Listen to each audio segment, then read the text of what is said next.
So today, talking about stacking your network marketing team and kind of my thoughts about that. And it really depends on what type of company that you're in.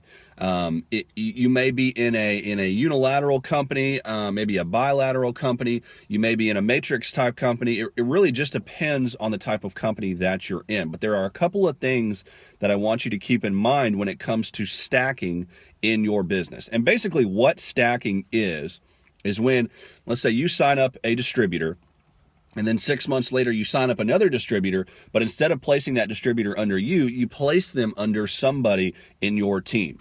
Now, in my company personally, 95% of the time, this is not a good idea to do. It just messes with the compensation plan, and you could be missing out on a whole bunch of income if you stack the wrong way. There's a slight opportunity where it would be beneficial to you, but it's very, very slight. So it really just depends on the type of company that you're in. But here's what I want you to keep in mind. If you start stacking people all the time under other distributors in your downline, what you might create is a sort of welfare system where people will not work their business as hard because they know, since you're really good at sponsoring, you'll be placing people underneath them on occasion. And so people may not work their business quite as hard. You make sure you do not create some sort of welfare system where people are relying on you to grow their business. And the other thing I want you to keep in mind is, let's say your company has a compensation plan that gets paid down to so many levels. Let's say it's 7 levels. And you sponsor somebody who sponsors somebody who sponsors somebody, and this person is at your 3rd level. Let's say you sponsor another person and you're like, I really want to stack this person underneath that 3rd level distributor that I was just talking about. So you stack them, okay? So that person that you personally enrolled, you place them actually 4 levels deep into your compensation plan. Now, you'll never know if this is going to happen until it actually does, but I promise you're going to wish you didn't stack if this happens. Let's say that person that you personally enrolled, but you placed 4 levels down, let's say they sponsor somebody who sponsors somebody who sponsors somebody who sponsors a $1 million earner.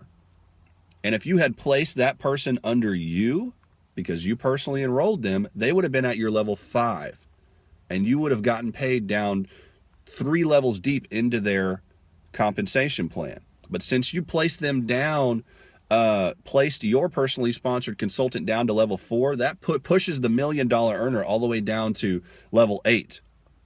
So you're not able to be compensated from his efforts, even though he's a $1 million earner. You're limited to the first 7 levels, and he's already pushed past 7 levels. So like I said, you really never know if that's going to happen or not, but you don't want to be on the other end of it thinking, oh, if only I had personally sponsored that person, that $1 million earner would be earning me money as well. So be careful about those things if you're going to stack. If it makes sense for you and your business, go ahead and do it. But if it doesn't make sense for you, don't create a welfare system by trying to help somebody else out, and be careful about your compensation plan. You don't want to push people too far down to where you can't benefit from their efforts. So that's all I got, guys. Those are my thoughts on stacking. Make sure, if you haven't seen already, my free resource called The 7 Deadly Sins of Network Marketing. Find out what the 7 most commonly committed sins in this business are and how to avoid them. Go to tylerredmond.com/7 sins.